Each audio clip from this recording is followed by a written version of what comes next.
Hey everyone, and welcome back to the MTG Arena Free-to-Play Challenge. We are on day 2, and today we are aiming to basically play enough to unlock the black-red deck. We need to cast 25 white or blue spells to do that. In terms of our daily quests, unfortunately we have already used our reroll, and we actually rerolled into another 500 gold quest that we can't avoid picking up, which is super unfortunate. And we've got a 750 though, which we will also hit with today's deck, because we are playing the blue-white beginner deck, but I've made a couple of minor changes based on cards that are available to us. So let's go have a look at that now. But before we do, just note that the weekly wins have reset. I'm recording this on Sunday. It goes out the following day on Monday. So every Sunday, the weekly wins reset. But yeah. This happens every Sunday, in case you didn't know. To the deck. Alright, so I've made a couple of changes to the original starter deck, and you'll notice that a lot of the cheaper spells have sort of gone away, and we've added a couple more expensive spells, but we've kept the land count the same, and I'll explain why. So let's start off by separating our deck into creatures and non-creatures. So we actually have 24 creatures and 14 non-creatures. It doesn't look like that based on the spread, but that's because we've got a lot more here in terms of number of copies. We've got rid of all the one-drop creatures because we're a slightly slower deck than the beginner deck would actually have you believe. We have two Giada, Font of Hopes, really good at churning out our more expensive angels. All our expensive creatures are angels, so there is a possibility we can go turn 2 Giada into, say, a turn 3 Metropolis Angel or Angelic Quartermaster, which seems kind of cool, not gonna lie. On top of that, we have 4 Parish Blade Trainees and 4 Fiend's Informants to sort of get our +1/+1 counters going, because if we can get +1/+1 counters on our creatures, Celestial Regulator will actually freeze an opponent's creature for a turn, which is really important, especially if they only have like 1 flyer or they have a massive threat. It means that we can stall that massive threat or flyer and sneak in some extra damage. It's not like the Gruul on the Hunt deck we saw yesterday. We're all about chip damage today. On top of that, we also have 3 copies of Metropolis Angel. Whenever we attack with a creature that has a counter on it, we get to draw a card.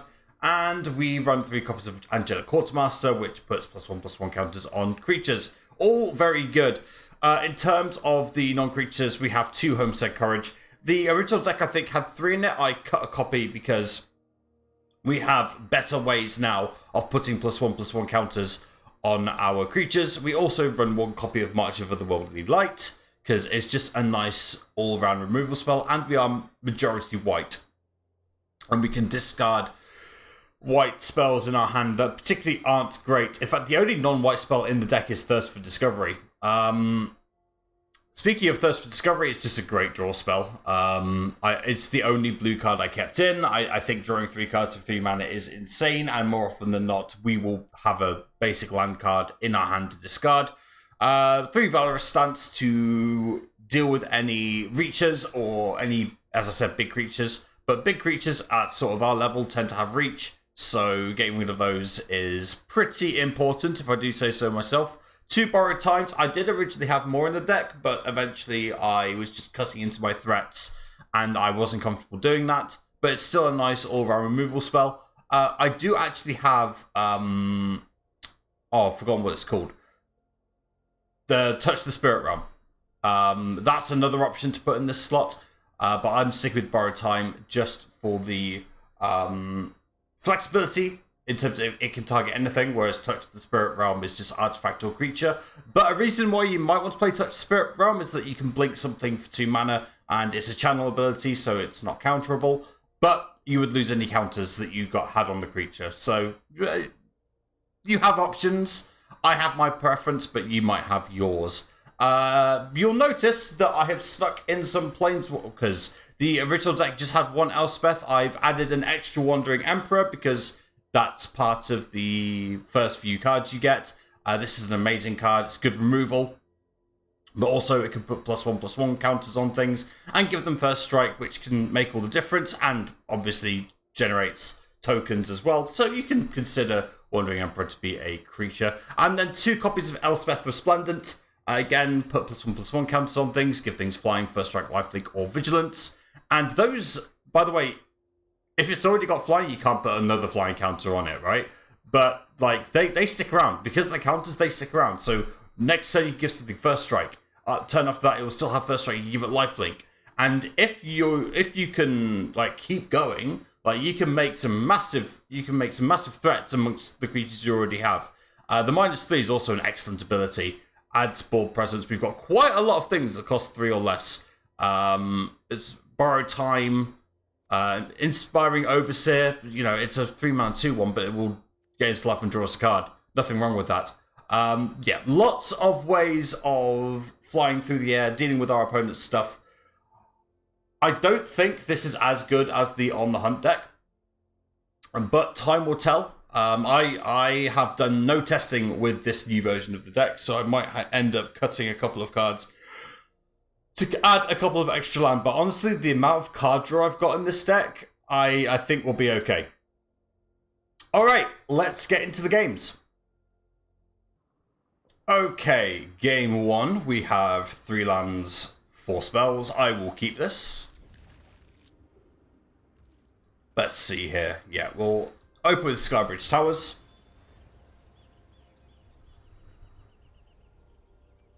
Looking here, turn 2, we have options of Parish Blade Trainee or Raffine's Informant. I think I want to go with the... It's a tough one. Looks like they're playing green-white. I could either play the Parish Blade... I think I will go with the Parish Blade Trainee. Simply because it's less damage now.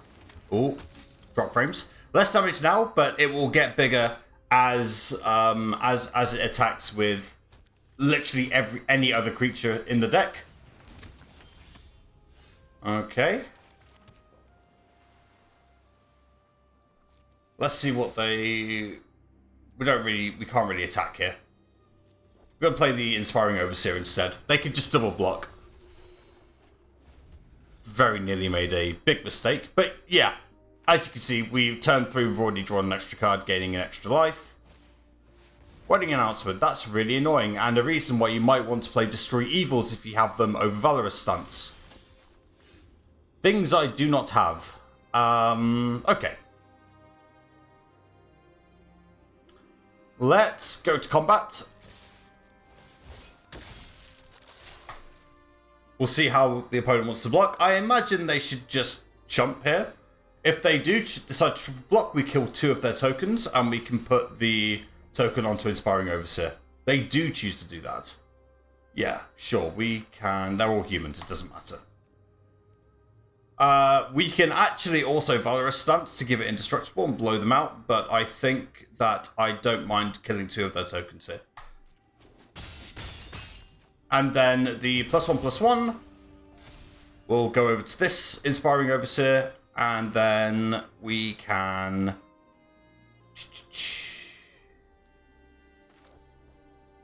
play a Tranquil Cove, play another Inspiring Overseer. Here we go. Okay. Next turn, I can play 2 Raffine's Informants, but we're getting through the air for 5 next turn. So all these little tokens on the ground aren't going to do anything to stop us. And if they do play anything big, again, we've got Valorous Stance to take it out. Man, I wish that was a Destroy Evil. Interesting. Giarde comes in a bit too late, but that's okay. Does it give Angels +1/+1? We are going to attack through the air for 5.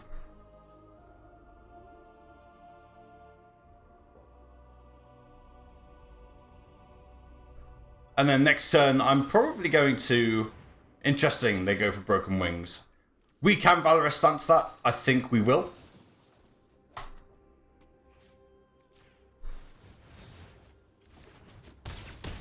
because Broken Wings costs them 3 to play, and I just think that's super sensible. I want to Raffine's Informant first. See what we draw. Another Giada. Yeah, we can discard the other Giada, make it a 3-2, and we'll end the turn. Oh, I didn't play a land. Whoops. Hope that doesn't come to bite me on the bottom. Oh, wow.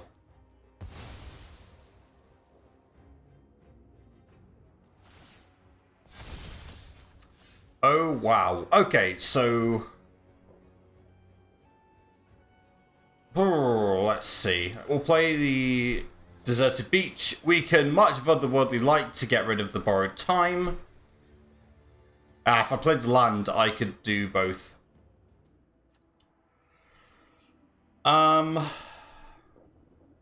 Let's see. Let's look at our options here.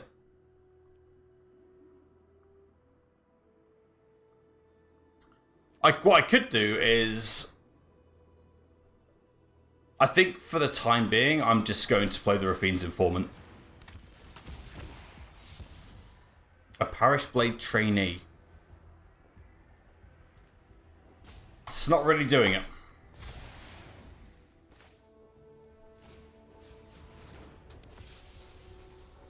We'll go to combat. We'll attack for 2. Fully prepared for things to come the other way.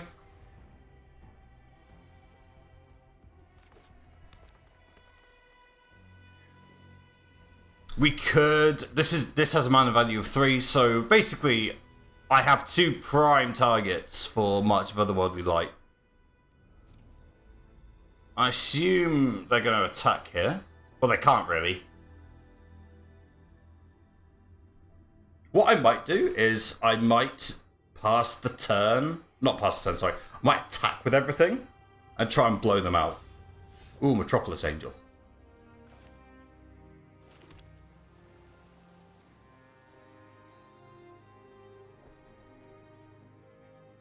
I have 7 mana available to me. I need 4 for Metropolis Angel and... Oh, yeah, that's unfortunate. Okay, well...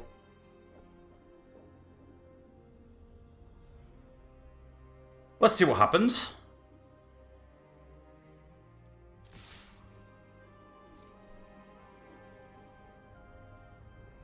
I want to see how they block.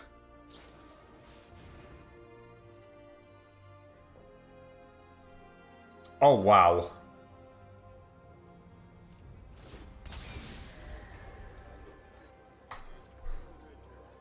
I didn't realize they had Swooping Protector. They should kill the Giada here.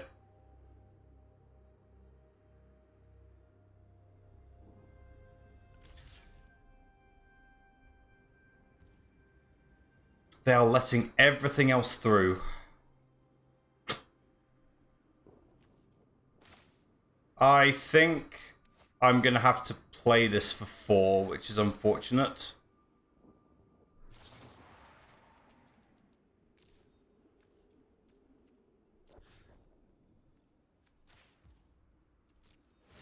Not exactly the best way of playing that, but puts them on 3 and they're in trouble now.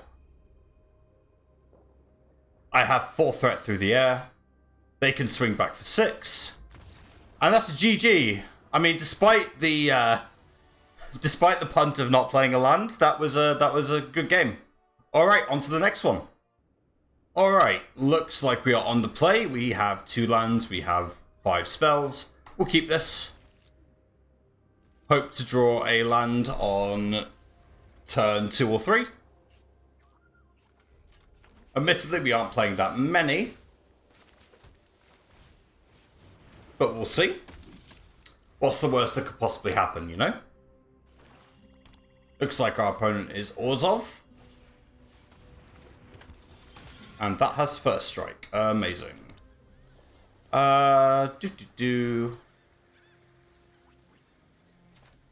We'll play the Inspiring Overseer here. Then next turn, we're not going to attack, but next turn we can then attack with the Inspiring Overseer and the Parish Blade Trainee. And assuming everything goes to plan, the Parish Blade Trainee will get a counter on it, and then we can play Celestial Regulator to tap something down.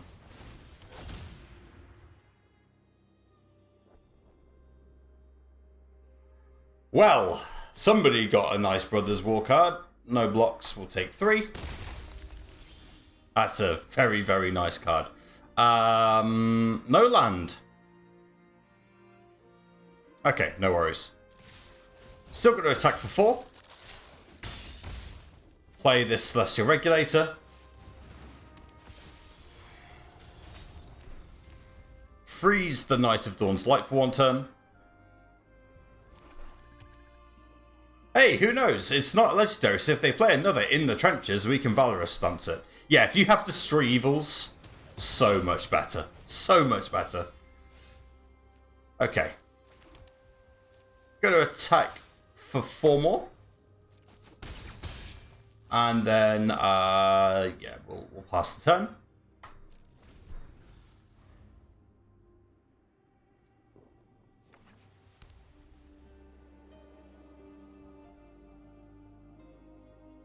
And then next turn we can... Well, end of turn we can Thirst for Discovery. Oh, wow. Opponent. And it's toughness as well. Oh, dear.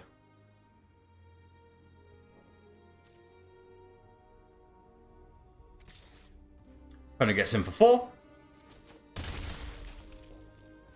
Alright, we will Thirst for Discovery here, see what we can find. I don't need a second copy of Elspeth, and I don't need a second copy of Valorous Stance. Or maybe I do.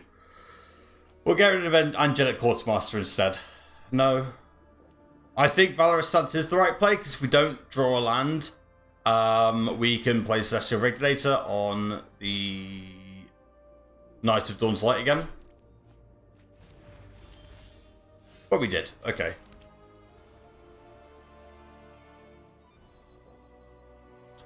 Got a couple of options here. I think the correct play is... There's a couple of correct plays. There's Celestial Regulator with Valorous Stance backup, just in case. We could play the Elspeth and start giving things counters. We can play Angelic Quartermaster as well. I think Celestial Regulator with Valorous Stance backup is the correct play. Tap that down. Get our opponent down to 8. And then next turn, we can look at getting things through the air. Opponent can only put us down to 10.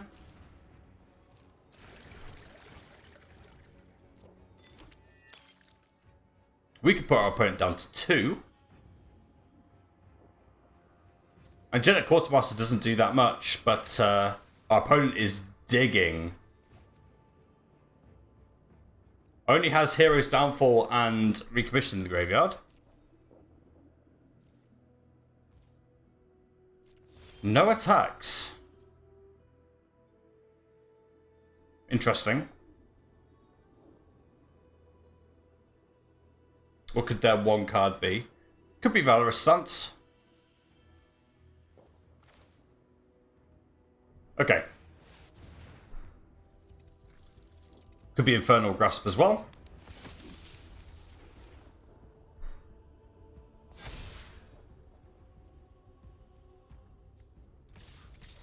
They cannot kill me on the swing back.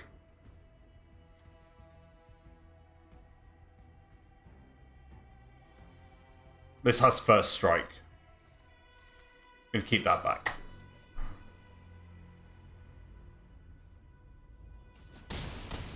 Like, what I could have done is moved the counters over to the Angelic Quartermaster, but I'd rather have the extra backup, considering that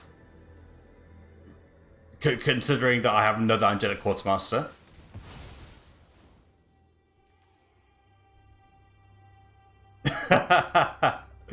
Ah, in the trenches.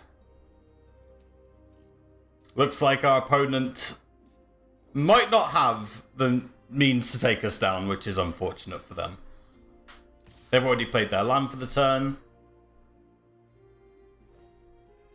I mean...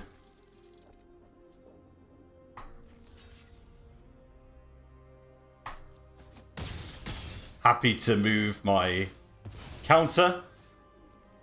Gonna move it here so it's out of cut down range.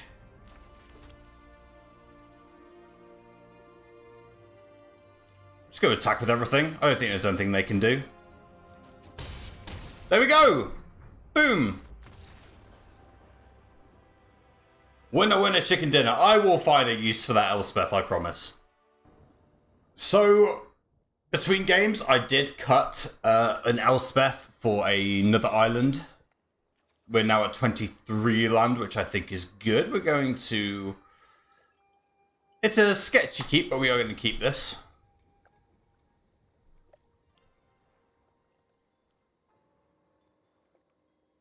We are going to keep this.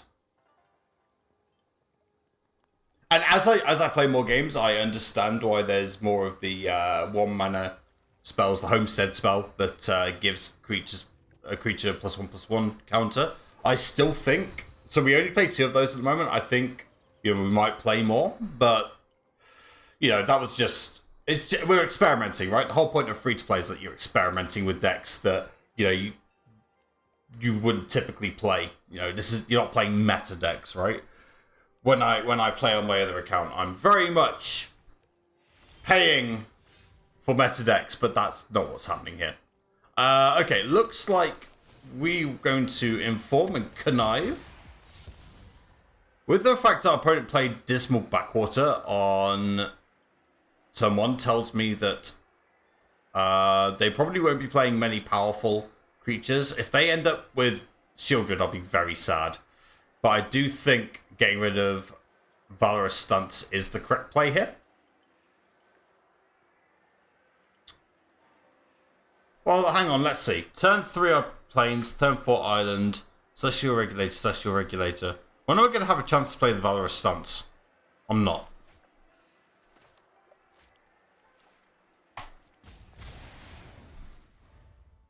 I'm not is the answer.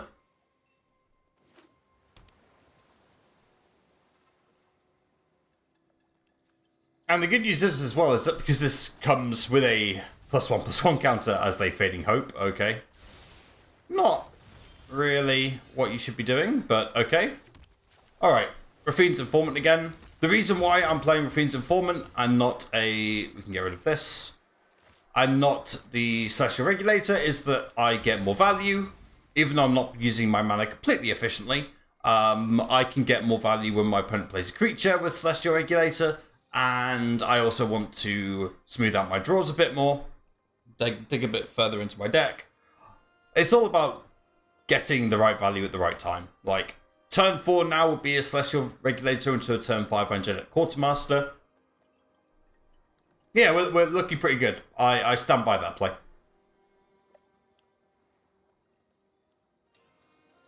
Come on, opponent. It's not hard unless you've missed a land drop. Which you haven't. If you've got a Hero's Downfall, play the Hero's Downfall. Silver Fur Master. Interesting. There's that Homestead Courage we were talking about. And in fact, I could play it now to put it on here, take it out of cut down range. I'd rather keep this out of cut down range than the Rafine's Informant. So I'm actually going to do that.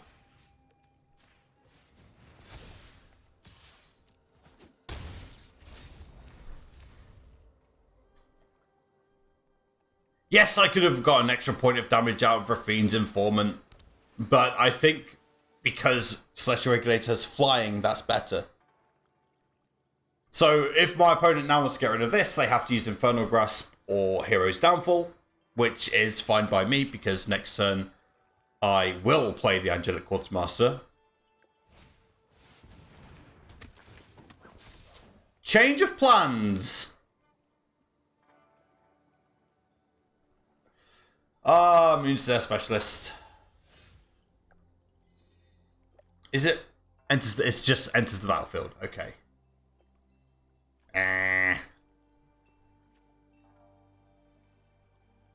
Bloody ninjas. Okay. So, what we can do is attack. Again, slight change of plans.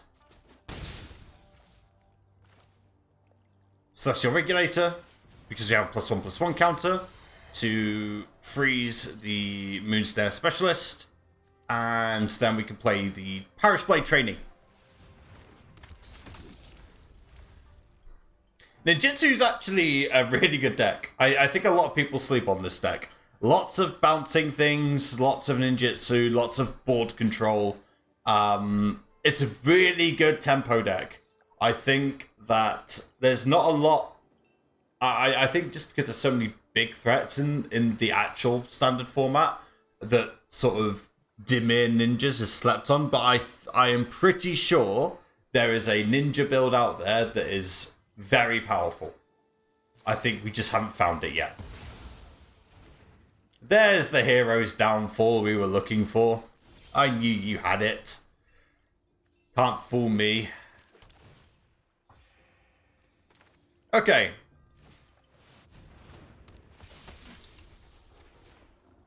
Let's start making things difficult for our opponent. Do you have Fading Hope? Would you like to use Fading Hope?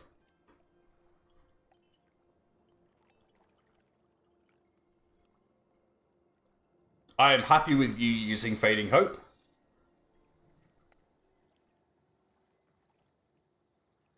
Because now the thing is that we will begin to threaten in the air. I am looking forward to looking at the Dimir Ninja deck when we unlock it and seeing what changes we can make to it. I think there's a lot of potential in this archetype.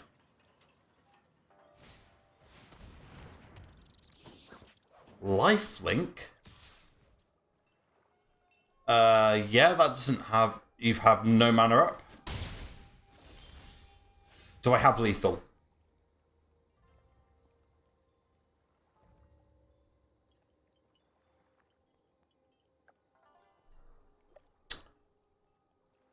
I don't think I do.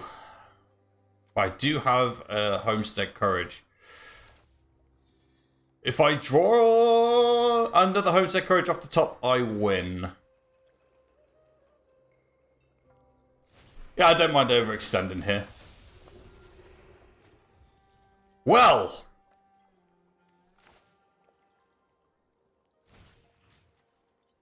Asking ye shall receive, I guess.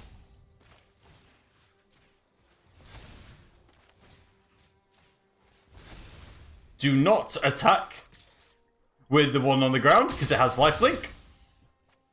Wow! Oh man, I got so lucky in that game.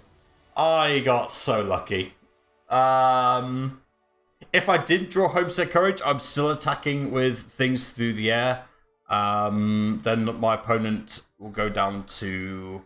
I'm still using Homestead Courage, the flashback, because I want to give something vigilance, right? So I probably use it on the... Still use it on the Celestial Regulator, because it has more toughness. Swing in the air for 7, put my opponent down to 2. Opponent will go back up to 6 with the swing back with the Mukotai Ambusher, because they are going to attack with it. I don't know what's in their hand. I'm assuming no removal. It's tough. We can't see it anymore. But yeah, like, yes, I got lucky with the draw of the Homestead Courage. I can tell you that. But yeah, no, it's really good. I will continue playing with the Azorius deck and probably making a couple more tweaks along the way. But yeah, let's go to the end of the day. Okay, so we're at the end of the day. We got all the daily rewards. We also got all the weekly rewards that piled up. We're at level 11 on the Brothers War set mastery as well, which is pretty incredible. How did we do? Well, with the Azorius deck, now that the casual play MMR has begun to catch up, I ended up going 15 and 10, including some very dodgy games against fully blinged up mono red and mono black, where I went a combined 1 and 5. It is what it is. 68% win rate on the play, 49% win rate on the draw, which honestly sounds about right. In terms of our gold, we now have nearly 7,000 gold, which is good enough for a quick draft Neon Dynasty. I'm looking forward to doing that tomorrow and begin setting up our gems so that we can buy the Mastery Pass and really start getting rewards for our experience. You'll also notice I have 5 jump-in tokens, and now that I have no daily quests, I can start doing these events. They do count towards my daily wins, so I'll probably do that tomorrow as well. Although, I probably won't record the jump-in events, simply because they're quite boring to watch, in my opinion. So I'm just going to completely skip that. We also have some packs. Remember, I still have to... I still have to redeem some pack codes, but I'm not going to do those just yet. I'll do those once I actually start needing the wild cards to start getting a bit more competitive with my standard collection. I want more data first. In terms of the deck itself that I piloted today, very happy with it. Some feedback. 4 Homesick Courage is the correct number. The fact that I started with less than 4 was a mistake. Giada, if I could play 4 of them, I would, but I don't have 4 of them, so I can't. It's just such a good card. Parish Blade Trainee was disappointing, but Rafine's Informant was excellent. Let's see, the Angel package was really good. The only other change, obviously, lands. It would be nice if I could get more Deserted Beaches and just, like, better dual lands than what I've currently got, but, you know, beggars can't be choosers. As for the Planeswalkers, I only saw the Wandering Emperor once, and it won me the solitary game I won against Mono Red. I saw Elspeth a couple of times. I went from 2 to 1. I would consider going from 1 to 0 and putting in a second Wandering Emperor, but I only have 25 games worth of data, which, believe it or not, isn't a lot. It's really not a lot. But right now, with the build of the deck, I just found the Wandering Emperor to have more impact straight away. So I would honestly probably cut that and add a second Wandering Emperor. Oh, I don't have 2. I thought I did. Never mind. Bring back Elspeth. Where's Elspeth? No, what have I done? This is going to look awful in the edit. But you get the idea. There we go. Elspeth, come back. I thought I had 2 Wandering Emperor. I don't. But yeah, as soon as I get a second Wandering Emperor, I would take out the Elspeth. But yeah, that's it for me. Thank you very much for watching. As always, if you've enjoyed what you've seen, don't forget to leave a like on the video. But in the meantime, take care of yourselves, stay safe, and don't do anything I wouldn't do. Bye-bye!